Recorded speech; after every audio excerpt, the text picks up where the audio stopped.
Beautiful army, कैसे आप सभी? होप सो सब आप अच्छे होंगे। सो गाइस, आज मैं आप सभी को बताने जा रही हूँ जो मैं न्यू स्टोरी मेरा लेकर आई हूँ, वन शॉट द अल्फास लिली, उसका मैं आप सभी को इंट्रोडक्शन देने जा रही हूँ, तो आप लोग देखें जरूर। Kim Namjoon the iron fisted CEO the fire alpha तबार company. Kim Namjoon Kronons global industry का मालिक और सीईओ है। ये कोई आम कंपनी नहीं है, बल्कि दुनिया की सबसे बड़ी डिफेंस और वेपन्स मैन्युफैक्चरिंग एम्पायर है। इसका ऑफिस 100 मंजिला कांच का महल है, जहाँ से पूरी दुनिया की सिक्योरिटी कंट्रोल होती है। और मतलब दहशत। नामजून का कद 6 फीट 2 इंच है। उसके चौड़े कंधे उसके हर एक सूट को टाइट कर देते हैं। उसका जिस्म स्टील जैसा सख्त है और उसकी जॉ लाइन किसी तेज खंजर जैसी है। उसके हाथ बड़े और मस्कुलर हैं, और जब वो गुस्से में मुट्ठी खींचता है तो उसकी नसें किसी सांप की तरह उभर जाती है। अब आते हैं नामजून के पर्सनालिटी पे। वो बेहद गुस्सैल एग्रेसिव है। ऑफिस में अगर किसी का फोन बज जाए या कोई फाइल 1 इंच भी गलत टेबल पर रख दे तो नामजून पूरा केबिन सर पे उठा लेता है। वो परफेक्शनिस्ट है, उसे गलती शब्द से नफरत है। वो एक पूरे स्ट्रेट मैन है जिसने कभी किसी को अपने दिल के पास आने नहीं दिया। जॉब के लिए वो एक जल्लाद है, पर हॉबी के लिए वो उसका सबसे भरोसेमंद भाई है। सो ब्यूटीफुल गर्ल्स, आपने तो नामजून जी के बारे में सब जान लिया, तो चलिए मैं आपको बताती हूँ आपके प्यारे हॉबी जी के बारे में। चलिए उनका इंट्रोडक्शन दे दूँ। Jung Hoseok the phantom chairman the cold alpha. रुतबा होसक कंपनी का चेयरमैन और मैनेजिंग डायरेक्टर एमडी है। नामजून अगर आग है तो होसक वो गहरा पानी है जो हर चीज को कंट्रोल कर सकता है। और वो हमेशा शांत रहता है, पर उसका शांत होना नामजून के गुस्से से ज्यादा डरावना है। वो दिमाग से खेलता है। वो अक्सर अपने सूट की स्लीव कोहनियों तक चढ़ाए रहता है, जिसमें उसकी वेनी और मैस्कुलर आर्म्स साफ दिखती है, जो स्टाफ को डराने के लिए काफी है। अब आते हैं जेब जी की पर्सनैलिटी पे। वो कभी चिढ़ता नहीं, बल्कि इतनी धीरी और ठंडी आवाज में बात करता है कि सुनने वाले की रूह कांप जाए। लोग कहते हैं कि नामजून के गुस्से से बच सकते हो, पर होसक की खामोशी से नहीं। द बॉन्ड दोनों शो ब्रदर हैं। हर छोटी बड़ी बात, सुबह की कॉफी से लेकर $multi million डील तक, होसक और नामजून एक दूसरे से पूछ कर करते हैं। उनके बीच कोई तीसरा नहीं आ सकता। Kim sok Jin the porcelain angel the soft mama. औरत सुंदरता जिन 22 साल का है, और उसकी खूबसूरती ऐसी है कि देखने वालों की सांस रुक जाए। और उसका रंग दूध जैसा पूरा पोर्सलिन वाइट है, इतना साफ कि धूप में चमकता है। उसका बदन कांच जैसा नाजुक और पतला, पतली कमर, नरम हाथ और लंबी गोरी गर्दन लड़कियों से ज्यादा हसीन होने के बावजूद उसकी मासूमियत उसे सबसे अलग बनाती है। The mama story. उसका 6 साल का छोटा भाई जुकी उसे मम्मा कहता है, क्योंकि जुकी के पैदा होते ही उसके माँ बाप चल बसे, तो जिन ने ही उसे माँ की तरह ममता दी। जिन की पूरी दुनिया उसका भाई और जुकी के लिए उसका जिन ही सब कुछ है। वो जंकुक के लिए दूध, चॉकलेट और खिलौने और उसके स्कूल के लिए इंतजाम करने के लिए वो दुनिया की सबसे खतरनाक कंपनी में काम करता है। तो चलिए गाइस, अब पार्ट 1 शुरू करते हैं। सुबह हो गई, तभी हमारे प्यारे जिनू जी देखते हैं कि उनका छोटा भाई जुक्की सो रहा होता है, और उसे बड़े प्यार से उसके माथे में पप्पी करते हैं, फिर उससे कुछ कहते हैं। जुक्की उठो मेरा प्यारा बच्चा, मामा को आज बहुत बड़े काम के लिए जाना है, जिन ने बड़े प्यारी सी नरम आवाज में कहा। जुक्की ने अपनी नींद से भरी आंखें खोली और जिन का हाथ पकड़ लिया। मम्मा, मुझे क्या लग रहा है? अब मैं क्या? जिन जुक्की को अपनी गोद में लिया और उसके नरम गालों को फैलाते हुए बोला, नहीं मेरा प्यारा बाबू, जुक्की मम्मा जा रहा है सिर्फ तुम्हारे लिए। जब मेरी जॉब लग जाएगी ना, तो मैं तुम्हारे लिए ढेर सारा चॉकलेट और आइसक्रीम लाऊंगा, और बहुत सारे खिलौने भी। फिर हम खूब खेलेंगे साथ में। ओके, रोना बिल्कुल भी नहीं मेरा प्यारा बाबू। जुक्की ने अपनी बड़ी बड़ी आंखों से जिन को देखा और मासूमियत से बोला, ओके मम्मा, नहीं लाऊंगा, आप जाओ, पर जल्दी आना, नहीं तो लाऊंगा, सच्ची बोला हूं। जिन जिन की प्यारी आंखों में आंसू आ गए। उसने झुककर जंगकुक के माथे पे एक प्यारी सी पप्पी की और कहा, मेरा प्यारा बच्चा सोना बाबू, मम्मा जल्दी आएगा। मम्मा जो कहता है वो कहता है, बिल्कुल भी टेंशन मत लेना मेरा सोना बेटा।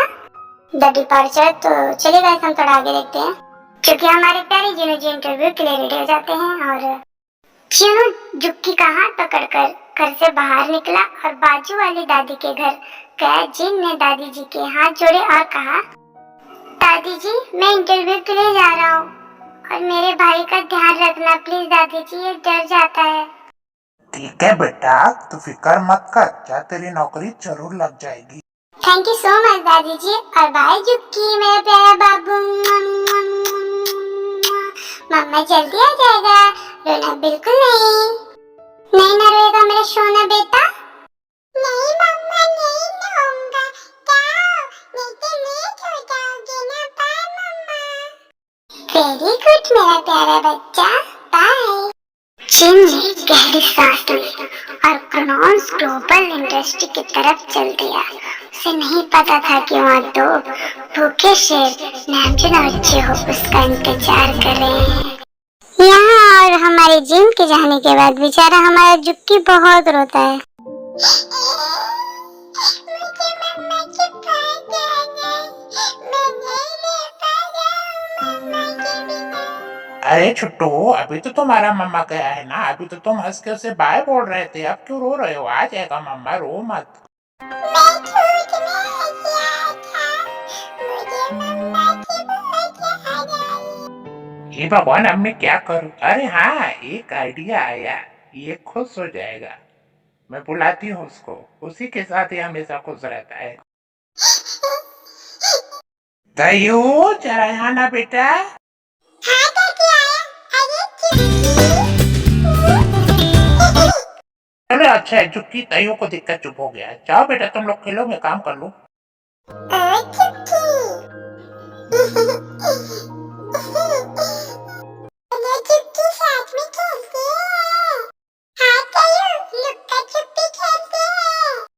ब्यूटीफुल गर्ल्स, अब आगे देखते हैं। क्रोनॉन्स इंडस्ट्रीज द लायन टेन।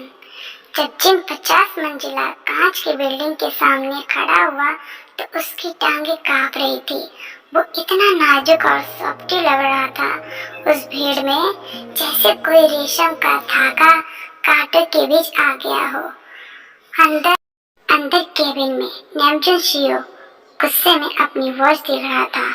उसका चेहरा लाल था। अबे व्हाट इज दिस? कौन है वो जो क्रोनॉन्स में आने की हिम्मत भी कर रहा है और पहले ही दिन इतना लेट? जेहोक चेयरमैन ने अपनी स्लीव ऊपर की और थोड़ी ठंडी आवाज में बोला जुन से, जुन रिलैक्स, कैंडिडेट आ गया है, दरवाजे पर देखो। तभी दरवाजा धीरे से खुला और जिन बाहर खड़ा नजर आया।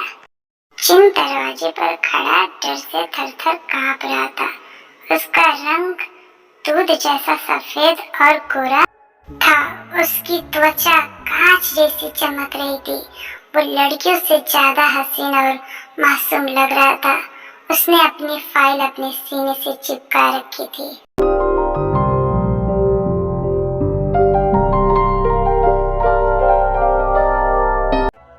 आओ अंदर आओ हमारे पास।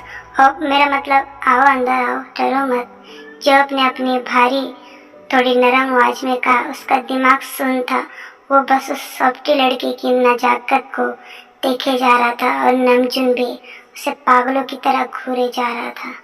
जिन डरते डरते अंदर आया और वहीं खड़ा रहा। उसके होंठ डर से कांप रहे थे। उसने नामजुन के गुस्सैल चेहरे को देखा और डर के मारे नॉनस्टॉप बड़बड़ाना शुरू कर दिया। सॉरी, मैं लेट हो गया। मेरा भाई जी की वो सिर्फ 6 साल का है। वो घर पर अकेला था, इसलिए मैं उससे दादी जी के पास छोड़ने गया था।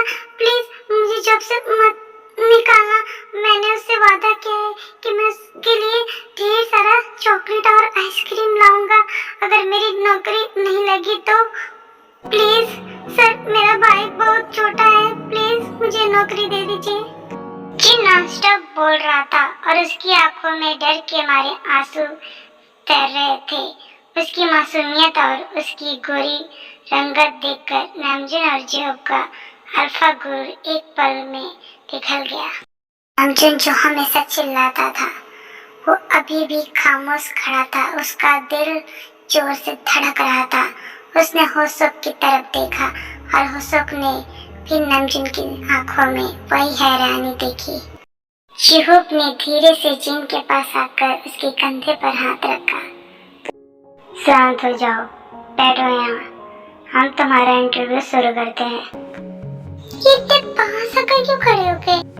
जिन ने डरते हुए नामजुन की तरफ देखा जो अभी भी उसे हैरत से देख रहा था, जैसे उसने कोई फरिश्ता देख लिया हो। जिन केबिन के बीचों बीच खड़ा था, थर-थर कांप रहा था। उसका गोरा चेहरा डर के मारे हल्का गुलाबी पिंक हो गया था।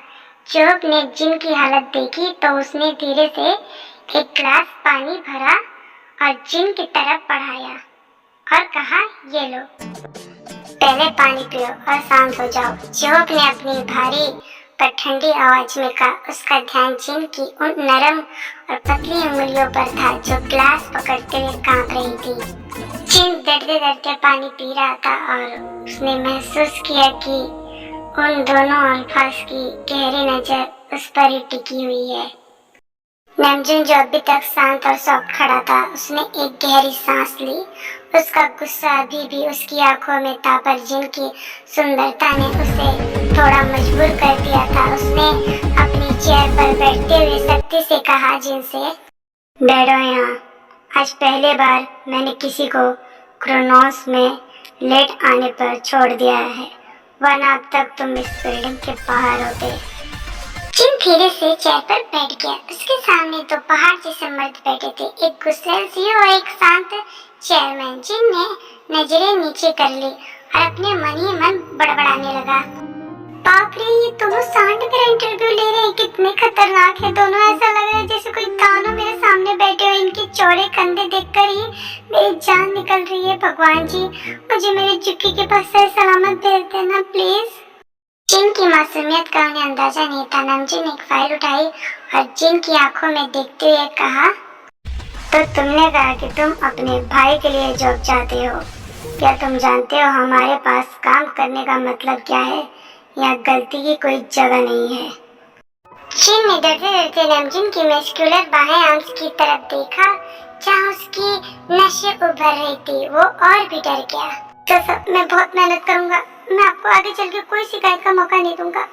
मैं मेरे भाई को चॉकलेट और आइसक्रीम और उसको अच्छे वाले स्कूल में एडमिशन कराना चाहता हूँ। प्लीज मुझे जॉब दे दीजिए। Please sir, I request you.